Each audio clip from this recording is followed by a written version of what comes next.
Olá pessoal, depois de muitos dias de ausência aqui nesse canal, finalmente eu estou de volta para falar com vocês e trago um vídeo onde vou mostrar a vocês uma cidade que fica na região oeste do Paraná e que em sua emancipação política teve como mestre de cerimônia um grande artista da TV e do cinema brasileiro. Assista ao vídeo e saiba quem é. Mas tem mais novidade ainda, mas antes disso, gente, peço por gentileza, inscreva no canal. Não custa nenhum centavo para você. Você apenas ganha em poder ver novos vídeos que acabam de ser incorporados ao canal. Sua inscrição ajuda a nossa lista de inscritos e o YouTube nos valoriza mais ainda. Importante acionar o sininho e se intere de novos vídeos que vão sendo colocados. É sério, moçada, nos dê o seu apoio. Isso não vai te atrapalhar nada na sua vida, correto? E você não gasta um centavo em relação a isso. Neste vídeo, vocês também vão ter a oportunidade de conhecer uma turminha de animais fantástico. Muita curiosidade com as pessoas que ali se apresentam. Então, vamos lá conhecer esse lugar para ver onde fica isso. Então vamos voar e começar a conhecer a história deste fantástico município do estado do Paraná. Olha, meus queridos inscritos e demais que assistem a este vídeo, essa cidade que começarei a falar sobre ela, com o tempo trocou de nome e o pessoal, principalmente de São Paulo, vai achar muito interessante essa história. Creio que você também vai achar. Mais um motivo para você ver o vídeo na íntegra mesmo, tá? Não pule as partes não, veja na íntegra que vocês vão conhecer fatos interessantes. Como surgiu esse município com essa tão bela cidade? Na década de 1950, está acontecendo muitas colonizações nas regiões mais ao oeste do Paraná, período em que aumentou muito o surgimento de vários municípios. E esta região de Mata Virgem também estava na linha de colonização. Tudo começou em 1958, quando a colonizadora norte do Paraná deu início à abertura agrícola por essa região do Vale do Piquiri.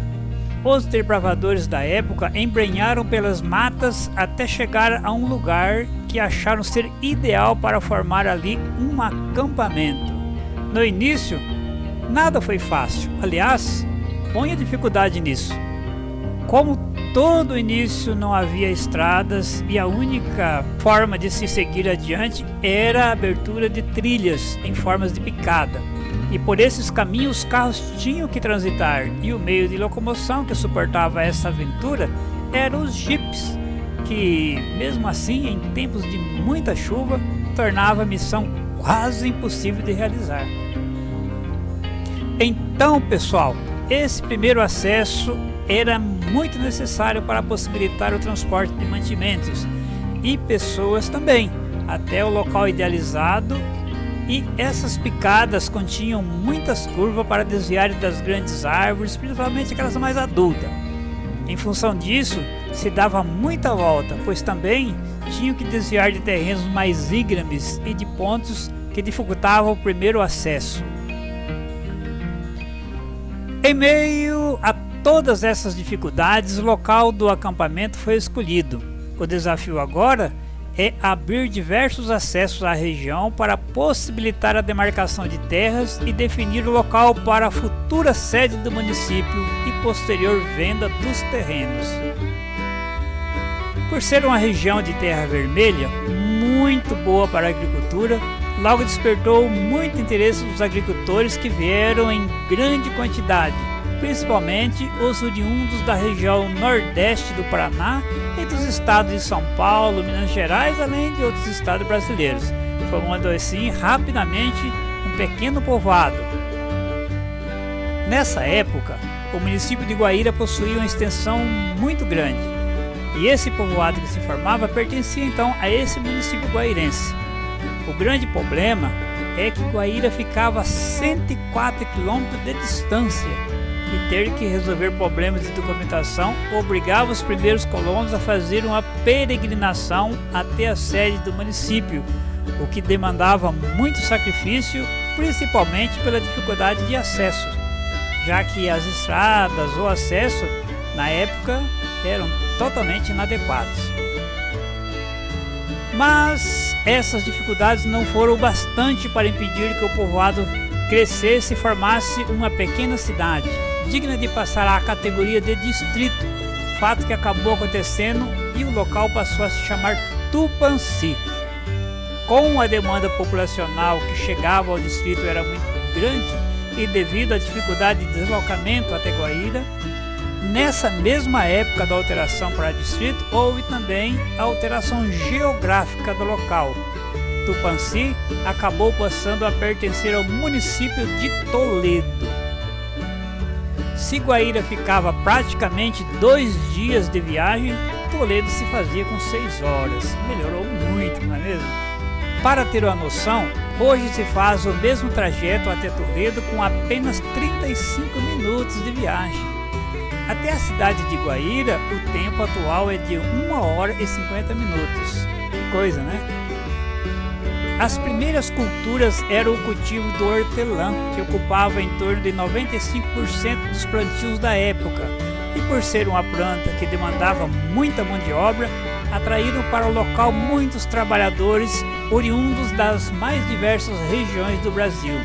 Tudo era muito rústico em tudo que se olhava. As construções residenciais eram bem precárias, sendo a maioria construídas com madeiras retiradas da própria mata da região. E as primeiras construções comerciais também eram bem rústicas.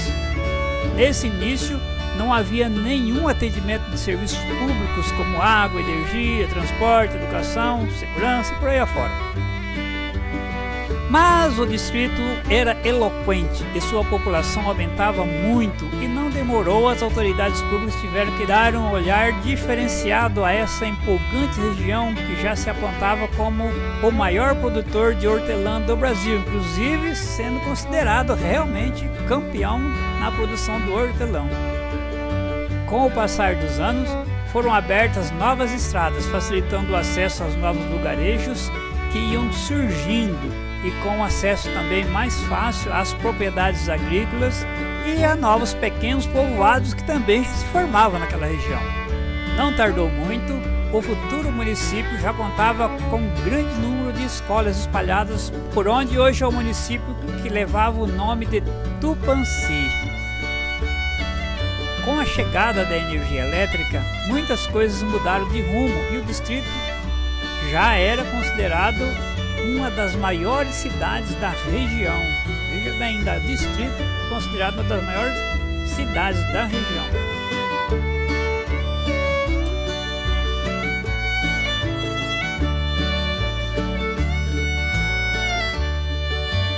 A principal avenida da cidade recebia o primeiro trecho de pavimentação asfáltica.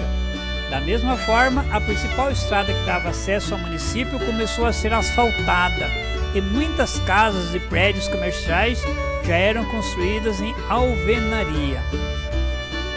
Peraí, estou falando tanto dessa tal de Tupãssi, afinal de contas, é esse mesmo o nome da cidade? Então vamos lá, que vem novidade aí, veja que interessante. O distrito de Tupãssi cresceu tanto que já atingia 80 mil habitantes. É bem raro isso acontecer na história das colonizações. O então povoado que pertencia a Guaíra passou a pertencer a Toledo, passando ali então a categoria de distrito. E no ano de 1966, com a criação da lei número 5.389, o distrito de Tupãssi deixou de ser distrito e passou à categoria de município, quando também recebeu um novo nome. E qual é esse nome? É Assis Chateaubriand. Esse nome é em homenagem a ele mesmo, o grande jornalista da época, dono de diversos veículos de comunicação, sendo um deles a TV Tupi de São Paulo. O município já nasceu grande, afinal de contas, a maioria das cidades brasileiras estão abaixo de 80 mil habitantes.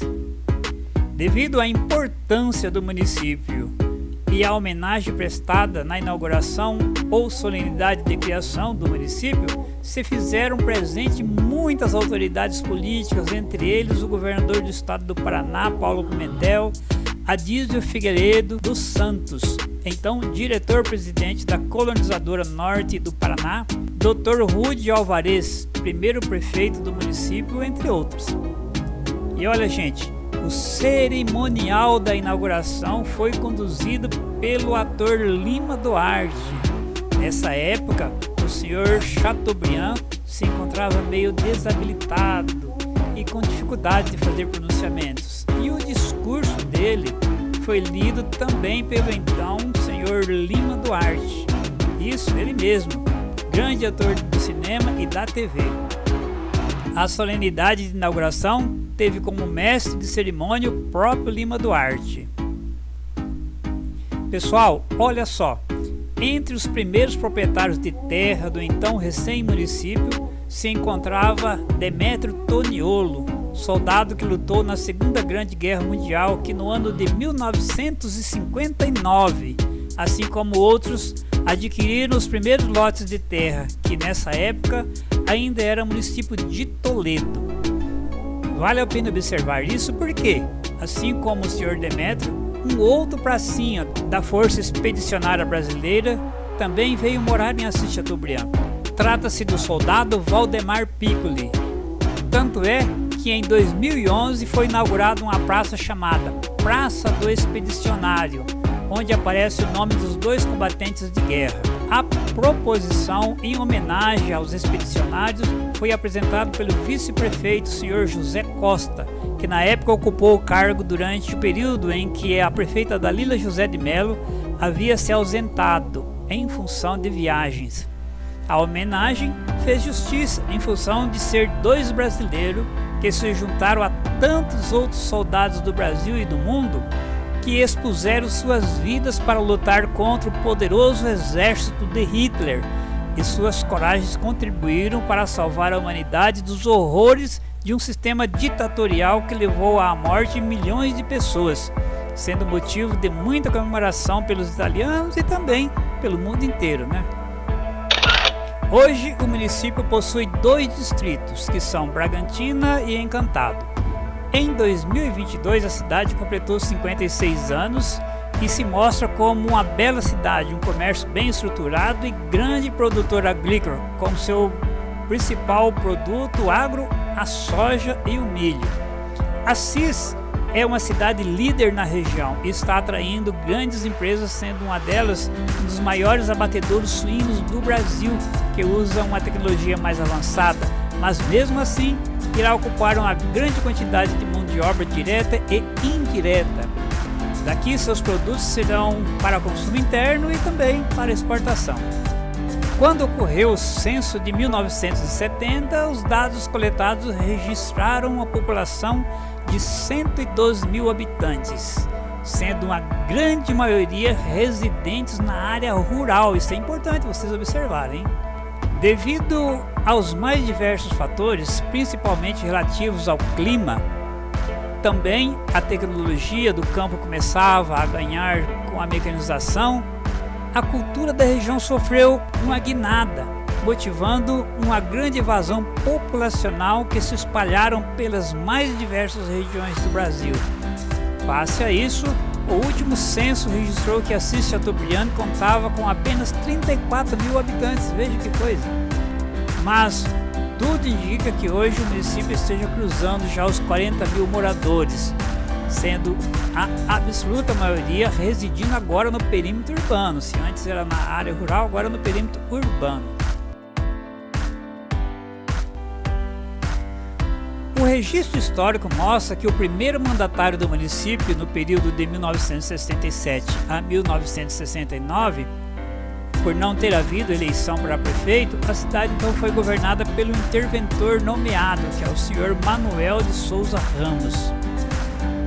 Já em 1968 houve a primeira eleição, sendo eleito o primeiro prefeito da cidade, o senhor Rude Alvarez, que ocupou o cargo na gestão então de 1969 a 1973.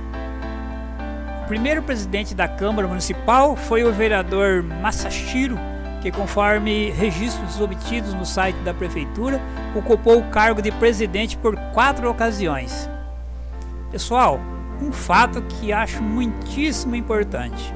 Uma das coisas que mais valoriza o ser humano em uma cidade é quando se vê belas praças, ótimas avenidas e principalmente parques de lazer com lagos que busca a valorização humana. Assis não deve nada nesse esquisito. A cidade possui belas avenidas,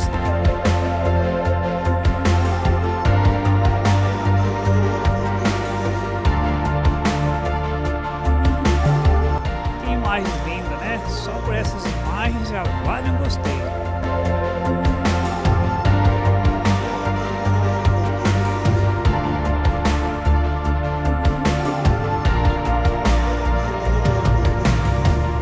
Lindas praças e um parque de lazer muito lindo, rodeado de muito verde.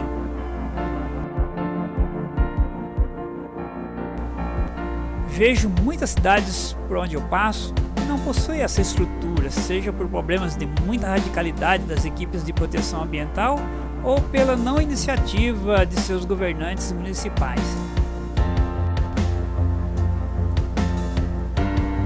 Veja então, pessoal, que beleza esse lago. Olha, ela possui uma pista de caminhada, é um lugar assim bastante arejado, muito gostoso de estar por aqui. É um lugar muito bom de estar aqui com a família, né? Em lugares que você pode fazer um churrasco, pode sentar embaixo das árvores e ali bater um papo tranquilo, sem problema algum.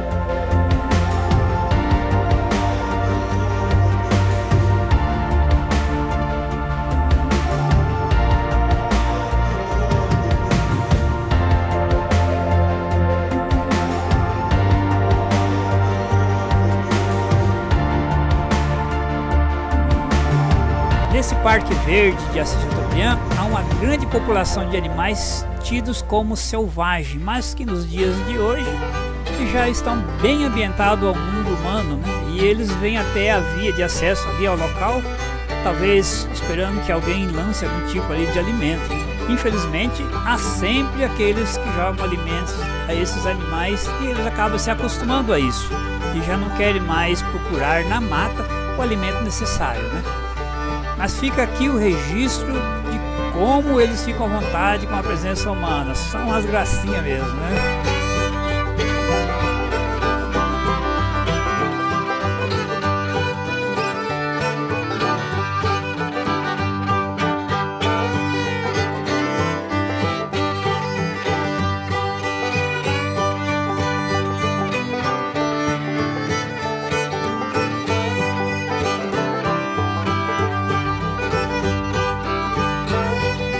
Então, pessoal, agora vou deixar vocês curtirem mais um pouco de imagens, enquanto peço aos moradores de Assis Chateaubriand que me dê uma força por aí, tá bom? Se você gostou e acha que mereço, inscreva no canal e dê também uma curtida. Gente, isso é muito importante. E não só o pessoal de Assis, mas também qualquer um que estiver assistindo esse vídeo pelo Brasil ou por outro lugar aí desse mundo. Também inscreva no canal, curta e faça com que esse canal possa crescer e aí podemos produzir novos conteúdos.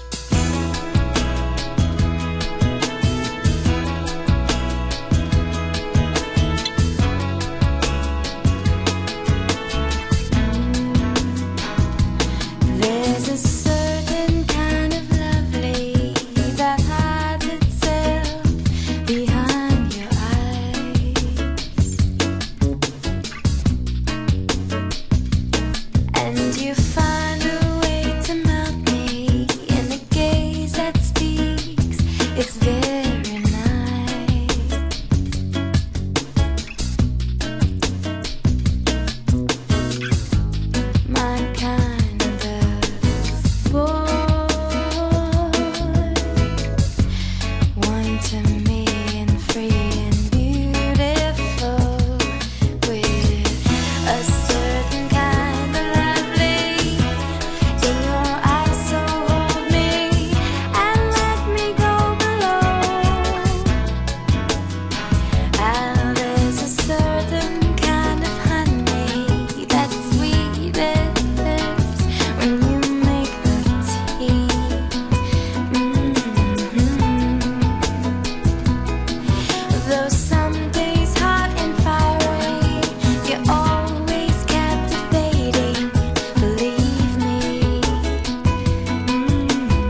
still